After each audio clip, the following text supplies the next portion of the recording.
Today we're going to be having a look at this.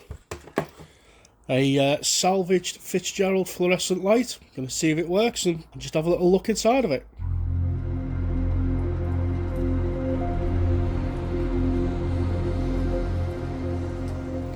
So this has recently entered the collection.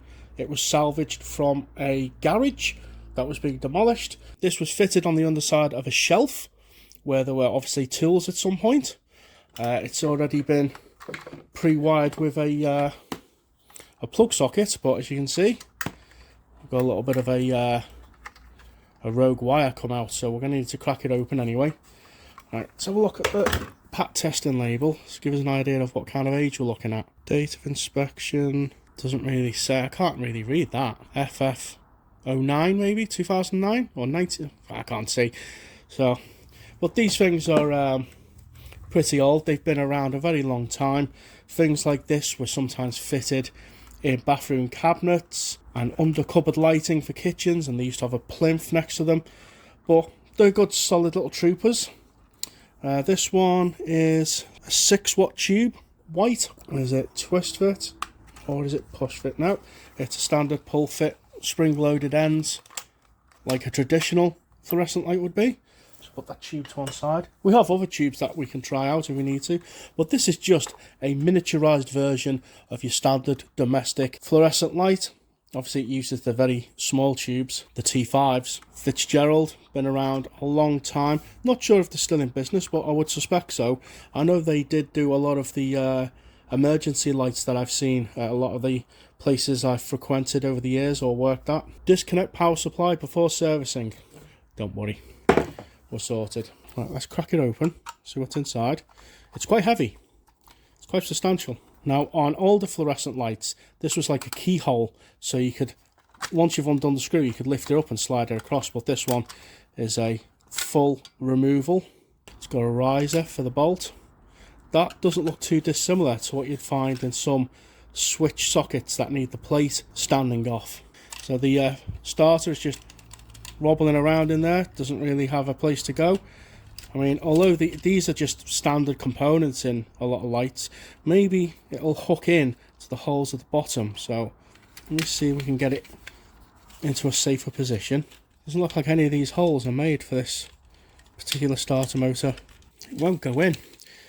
This little mount for this coat hanger shaped spring, which retains the end cap, that's stopping it from engaging. So judging by the original orientation of it, it just kind of lives in there, just kind of hangs out in there like that, which I think is a bit odd. There's our ballast. So we can do a 4-watt, a 6-watt or an 8-watt. Single tube only. All of our cables are in place and attached. We've just got to reconnect our power cable. Let me just make sure that these others are all nipped up properly. Well, our earthing mount wasn't attached. This little piece of metal here is what the chock block attaches to give it a an earthing point, and it wasn't even attached, so we'll get that reattached. Very shoddy install indeed. Let's check our other wires are all cinched in. No, they are very loose. We had this on the Christmas light channel. A set of lights had a pat test sticker on them, and the wires were hanging out inside the plug. And this is the same. I mean, this must be the correct wiring for this light, because these are all tinned, or they've got like a crimp on them. So I'm wondering whether it came with a bit of flex attached, or somebody's attached it, but it looked quite factory to me.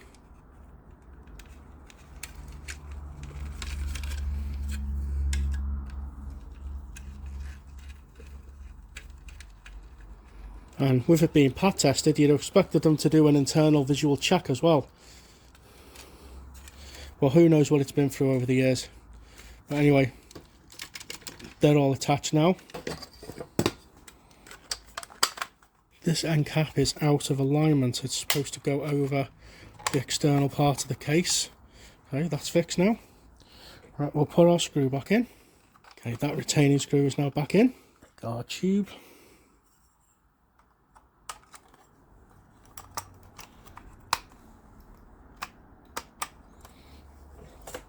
We're in. Right, see if it works. And there we go. I saw the lovely glow of the stars motor in there.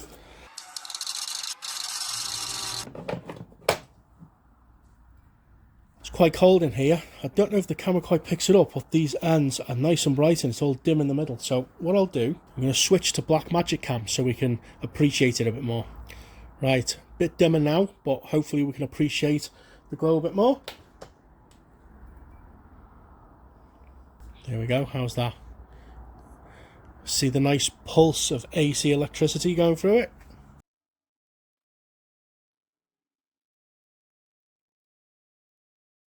This colour tube is what I would call your standard middle of the road colour. It's not cool white, it's not warm white, it's just kind of in the middle. I've got these other tubes. It says Fitzgerald on the tube, so this is the original bulb for it, so served many years well. Oh, that is not good.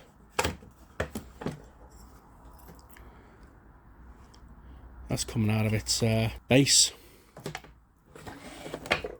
Anyway, got these, which I also salvaged not long ago. So we've got a General Electric Specfil T5 8 watt. Doesn't tell me what the colour is. I don't know if that's specified by the number at the end here. Again, I'm not versed on all of the ins and outs of lights. I'm just more of an enthusiast who likes the look of things. This one, Fusion. Again, I can't really see. This one, Crompton. So we've got 3 different ones. We'll see what they're like. Now, the reason I got them is because I have the internals from a roadside street lamp that illuminates a direction marker. Either keep left, give way, stop. One of the overhanging lights that illuminate signs. They're starting to disappear off the roads now. Most of them, they don't even have lights on them. They just have them being reflective these days. But we'll turn this off because that's at peak brightness now. Yeah. It's a shame that's gotten loose now, so that'll have to be disposed of in the safety skip at work for lights. What one are we going to try first? Right, we've got the Crompton one.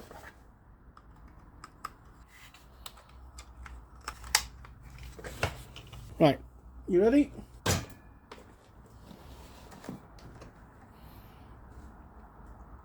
Okay, this one is the exact same colour as the one we just had, so that'll probably end up in here as its new permanent replacement lamp. This one has more of a, how do you call it, more of a peach tint. Reminds me of the kind of colour that 40 watt circular fluorescent bulbs used to have in those ceiling, flush fit ceiling dish lights that were always a feature of grandparents' homes for some strange reason.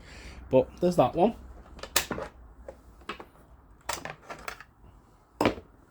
And this one is the Fusion.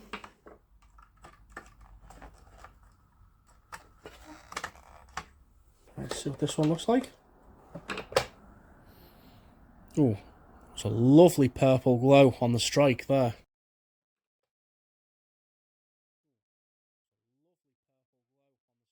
This one looks a little bit more on the cooler white side, but generally I think it is the same colour as the other tubes. It's got a lot of flicker on it, and there's some banding on the end, so this one's obviously been in operation for a while. So there's the Fusion one. Good little backup tube. I always have a little browse now and again in the bulb recycle skip, or the bulb recycle bin, whatever you want to call them, just to see if there's anything of use. And there's always stuff thrown away that's still got some life left in it for enthusiasts. And last, we've got this General Electric Specfil. Got high hopes for this one. So where's our last one of the day?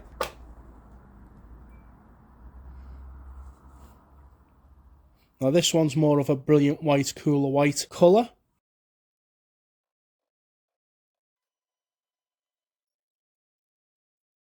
So this one is now at peak brightness and it is gloriously bright. It's brighter than any of the other tubes. Really good quality light output.